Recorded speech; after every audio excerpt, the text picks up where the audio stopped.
Okay, my name is Brian Wako. Mbabuza ko mwe na abali mukutulaba ningamba mugamba mutya obulamu buli kutyo kutwaliza wamu munaife tugezaako kweyagala tutambula up here to there okusobola nga tubaletera information amawulire ne mmanyi kigenda maso mugwanga Uganda. Amanya gange mugamye nze Brian Wako ogenda ko buzo mukulu gwenyimide naye mabali gwe bayita MP omubaka Bigirwa omubaka Bigirwa ogambo tata obulamu kweyagala nze nkuyita mubaka kubanga abantu bekamuli tomanya 226 bajja kutrustinga kitufu nnyo soko babuze kabe kamuli mulimi lwa Busoga bataka munamwena abeka muli ni Busoga okutwaliza walala ndi musanufu okuba kumpewo wano okay ni baganda bange bano Brian Wako ndi muganda wo Brian Wako yeso kaliro boy nze Jeno Bigirwa Moses Jeno Bigirwa ku kamera wano okay ndi musanufu zena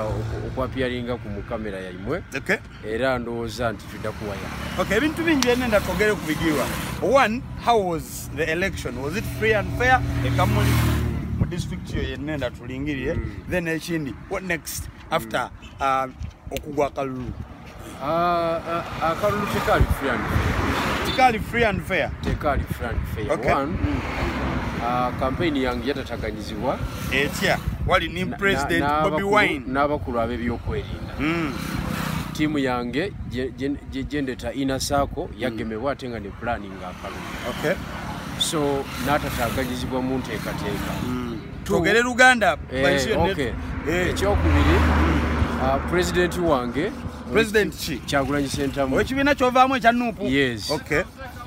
Yatataganyizibwa okujja okunoonya Kalulu n'okunoonyeza Kalulu mu Kamuli municipality Bobby ne emirundi 3. How? Chajja omulundi ogwasooka bamugaana Bobby omulundi ogwokubiri ne bamugaana Bobby omulundi ogwokusatu finally n'atuuka naye nga alina okutuuka mu district 4 okay mu lunaku olwo lumu kati practically tekisoboka. I get it. Aba agenda kujabula mu bujabuzi so tiyafuna budde bumala kuba yali alina okubaluuka akube Buyende akube Kamuli akube Jinja Rural akube ne Jinja City district 5 nekitasoboka Bigirwa Akalulu ne kagaana. What next? Akalulu nakaliya akawangula n'obululu 10 Bigirwa akawangula n'obululu 15 Akalulu ke Kamuli mwalaali ne bajja bansinza olw'okuba tiimu yange ey'omunda baali baginywedde. Okay. Ne bankyusaako DR form 3 wakawangula n'obululu 15. Yes. Naye ate n'otafuuka mubaka mulonde mpulira kakati ne bankyusaako DR form 3 okay ne bankyusa n'obululu 527 bakuba obululu 527 ne bantwalako wini ne bakutwalako wini Kamuli ekitegeeza wawulira otya nga bakutako wini kati omutima gukyannuma amaanyi g'abantu gonna ab'e Kamuli essuubi lyabwe omubaka gwe baali baagala abakiikirire obukiise bwe baali baagala tebaabufuna kinnuma nnyo kiruma n'abantu era ekintu ekyo tugezaako okulwanirira okumakinga sure nti Kamuli niwankubadde siri mu parliament efuna obukiise efuna representation ku national level. Lwaki tewaloopa mu kooti kakati kooti ntya kye bayita kooti muganda lwaki ogiyita tugenda tutuukawo waliwo ensonga ezabadde mu kooti kooti ziri incompetent naddala ku nsonga ez'ebyokulonda kooti kizibu nnyo okuwoza omusango n'ojjayo incumbent kizibu nnyo anti kati oyo eyanziba olwo yafuuka incumbent kakati mweyo embeera neŋŋamba nze mu kooti sijja kukola ki tojja kgenda obudde bukyaliwo kasigale mu bataka nga nziika baya nabo obayamba kino nekiri omubaka Bigirwa mu maaso eyo bajja kundaba bampe overwhelming omubaka Bigirwa 2016 weesimbayo mu Kalulu ke Kamuli waliwo bakukadi ya DP 2016 nali Buyende wali Buyende 2021 nojja awo wennyini nga DP wano najja Nuupu ngamba luli yali gibadde emirundi 3 yes giri 3 Bigirwa 2011 wajjawa 2011 najja Budyope East abantu enjiddamu Budyope East ne bakuba Kalulu wajjanga ki DP 2016 noddamu ne bakuba DP 2 mugumu noja NUP nekigana bagamba abantu ndi mu 2026 wandikyusa ekibiina nogira mu NRM kisoboka ekyo ffe singa twali twagala NRM singa twagyesooka dda kubanga bijirwa omukyala we NRM fenna tukimanya omukyala emwayawula ekyo kyekyatwawula NRM ekyo kyekyatwawula ne mugamba gende wajjajja mukole bye mwagala olamuwe sente empitirivu ennyumba yange n'agitwala emmotoka n'afuna buli ali mu bulamu bw'amaanyi bijirwa nakulaba nensigala mu mbeera yange nga bijirwa Moses wa struggle omukyala yeyagala avuga kawundo mpya omukyala yeyagala yafuna sente omukyala yeyagala yalabirira abaana omukyala yeyagala kati n'ekizimbe kyali mu kusitula lidinge wa hamu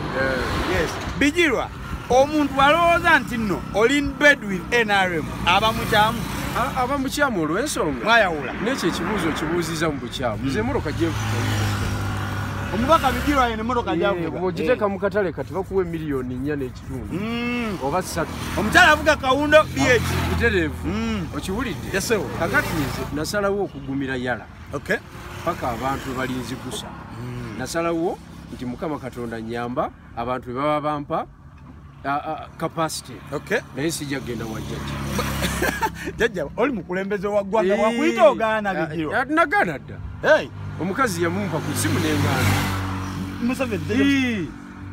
ku majja 12 kitundu nga bukya wagaana okulya sente za president naguma nze obudde nkyabulina jajja naye yayita mu mbeera eno yatoba ne mubota abo bamini abo bamuyiribya Bobi Wine akuyambyeko mu mbeera eno yonna ey'amaka famire eya kalulu n'ebirala byonna okutwalizaamu ng'omubaka ali mu kibiina kya mukulembeze wange tutuwuliziganya ampabulamu kino nakiri but ensonga ez'amaka biseera ebimu ziri paaso bagamba omukyala yamuyita yagenda kukewa omukyala omukyala yagendayo ku kiseera ekyo omukyala yali alwana nnyo okumbula akameiringa within the NUP fraternity nga agamba nti na meeting abakulu ab'enjawulo n'omutuma obujulizi nemubula abaddamu n'omutuma obujulizi n'atwala ebifaananyi ate nga byebibye nga ye yali mu state house omukyala bannange bino temuli makulu kati omukyala wamuta byaggwa akola bibye nange bijirwa wiki nga 2 emabega akatambi kafuluma nga waliwo na sente z'oli mu kufuna ku deputy speaker obyogerako ki akatambi ako kafuluma kituufu naye ennaku z'omwezi nga 5 ennaku z'omwezi nga 5 omwezi guno gwe tulimu nakola ki twateekayo petitioni ewa IGG nga twemulugunya ku nsonga 14 ze twali twagala deputy speaker ze twali twagala IGG yesebo anoonyereze ku deputy speaker engeri gy'atambuzaamu ofiisi wa deputy speaker ensonga ne tuziteekayo kye bayita ba whistleblower bigirwa omwana yakulikodinga ng'osaba miliyoni 10 tofaayo kakati bwe tumala oteekayo document n'etambula ku mikutu egy'enjawulo bw'etambula ku mikutu egy'enjawulo tiimu ya deputy speaker getting a concern eyagala okuzikiza kati ku mikulu twagiteekayo saa nga 8 ebaluwa ku mikutu ebaluwa eyo kakati saa nga 9 awo amasimu ne gatandika okufa kumbe bakunyiga rikoodi nenfuna amasimu mangi nnyo kati masimu ge nafunyamu abantu bangeesi abantu bo ab'oku lusegere genda mu maaso ndowooza nti basobola kundyabulu yesebo mwalimu omubaka kubayita Isabire Aga wajinja North yesebo omubaka wa WFDC n'omuvuka omulala bamuyita Ismail Badoch wawa era naye WFDC wayiganga izana accountant yali mu kibuga obesiga ndudde nabo emyaka miyitirivu kumbe bagenda kulyamu olukwe nga tutwagolinga nyumya kakati wuuyo bampise mu hoteli gye baali balimu Golden Trip njimanyi yawe nkubire eddubi ku weekend kakati awo bwetuukawo basanga awo balina akawala ke balinako waliwo n'omukumula bamuyita Burwani bya Ruhange yali deputy speaker Burwani n'akawala ne beexcusingawo ne bavaawo bwe bavaawo nensigalawo ne basoga bannange ne tukoba olusoga Olikuloza nti olini bayino. Ndikwogera ne bakyali bange. Yesebo. Ate Ismaili Gwendi obulungi. Isabiri Gwendi obulungi. Kumbe bakurecordinga. Twayogera for 1 hour and a half. Butumala okwogera. Ebintu bye twayogerako bye bino wammanga. Nga bansaba. Mve mu lutalo lw'okukuba omukyalo oyo kubanga presidential project ennaku zino jjajja yeesiga abakyala era gwagenda okulekera ekintu. Ebyo sibimanyi. Gombuulira bigirwa mpe emboozi. Gwagenda okulekera ekintu. Okumulekera ekintu n'olw'ensonga eyo ffe nga Eastern ekyansi gye tulina okukola ki? Okubanga tulisigala mu kintu. Okukwata ku madaraka. Yes. N'olw'ensonga eyo nga nsabibwa. Nsobole okumwesonyiwa okuva mu lutalo. Yes. Nga basaba njoyininge ne project. Otuuka otya okusaba miliyoni 10 akatambi katambule. Kakati point ey'okubiri gye baleeta ku mmeeza nga baagala whistleblower ajjeyo petition ewa IG. Whistleblower Moses Fikirwa ajjeyo petition erumiriza. Yesewo. IG n'olw'ensonga eyo nga basaba ensonga ezebbiri zikole ki? Zikolebweko. Yesewo. Oli omukyala ali wero equipment okumaliriza buli nsonga yonna. Mu equipment ejogerako mwe mulina essente era zezo equipment yeyo bwe obusobozi. Yesebo. Nze mbeere sure ku bintu byonna ebinaakola ki? Ebinaabeera. Ne mbagamba project ngitegedde naye kisooka nina kandenti ayokya bamuyita Kyagulanyi Sentamu. Bobi Wine. Yakayingira ekisaawe. Yesebo. Public sina kyensobola kigamba nti kati mu reference nze naaniite. Ow'enaalimu. Ne mbagamba project ya munjagaliza birungi byere. Sijja. Ogirimu. Sijja girwanyisa mulimu bakoligi bange ate sijja giwagira. Okay. Ne tukoma ku point eyo. Kakati basituka bweru. Nebanga naye waliwo ekisigadde. Tutamaliriza. Ziri ensonga zo za mu maaso. Ojja zirowoozaako mpolampola. Olw'ekyamangu kyekiriwa kye bakuteekamu. Kituukeko. Nti kakati ekintu kino ng'emu kitaddeyo okiraba.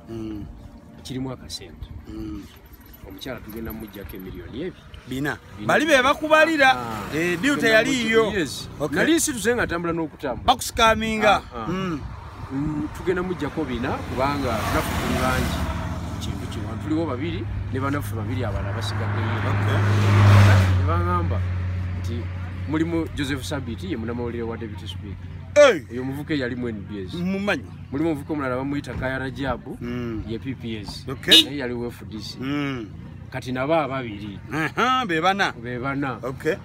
Kansubira amanya goyogeddeko obyogeranga gwe oyogera proof. Genda ku Facebook olo yange. Okay. Yakusangako facts endala. Kale. Nga tumaliriza. Kati ne bangamba kujjayo bina. Wa Deputy Speaker. Omubaka atambula nazaawo mu kisawo. Sente za bulijjo naye ku muntu omubbi. Sente za bulijjo. Kati ne bangamba nti tugenda kuwaako emiliyoni 10. Noki. Ne mbagamba 10 tiye. Tyakale. Nange ndi munakibuga. Ekikumi kanji. Ensonga mugiresebwe mutyo. Nange kankirabemu kubanga tekirina nnyo damage kisobola kukola ki?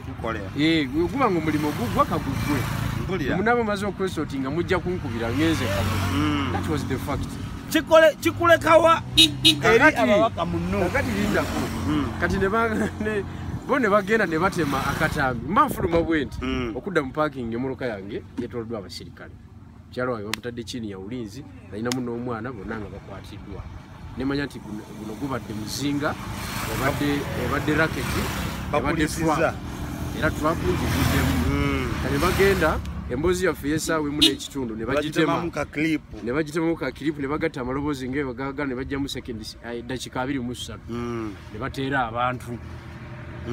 Nze saa 11 nali ndi Kibuli saa 12 ez'olweggulo nali ntuuse ku SIU ekireka kubanga CMI yankima Kibuli nentwala ku SIU ekireka. Kati ate ngenda okulaba nga bangamba nti wali akatambi akatambula nga navuze emmoloka nengenda wa Kikomera. Mpulira abafera abo kye bakola bavuga emmotoka yo kuvuga masini yange negenda ne bagitwala ku Kikomera saawa 2 n'ekitundu ez'ekiro ne bagitwala ne dokinga ku Kikomera ky'omukyala ne barecordinga ne bakafunaako ne bagijjawo ne bagizaayo mu parking. Bagamba omusajja wamwe wuuyo. Kyakulesewa mu Nuupu abantu balowooza nino Nuupu wagiriddemu olukwe wabadde osayidinze n'abeenaale mu Nuupu nzenzeka abadde tested nzenzeka yise test family jajja yanumba mu kitanda mwennyini yankuba nantwalako omukyala nantwalako n'akayumba ke nazimba nga kyali nakula bigirwa nakulaba nga owalampa ennyumba eyo ne ngamba banaye omusajja abadde eki era neŋŋuma neno set up nayo weeri ino naye nkinyala okutegeeza nti njabbi wangula byonna alhamdulillah ekisemberayo dda omukulembeze komando omutuufu komanda yaliwa gogamba nkuleeta kyakulabira mu revolution komando omutuufu tumulaba mu biseera byakatabanguko n'okwambuka olusozi ye uniform eno n'okwambuka olusozi geno bigirwa komando omutuufu tebamulabira ku museetwe ku running way so nze obutabanguko bw'empiseemu ne challenges mufuula komando omutuufu okutwala kifata.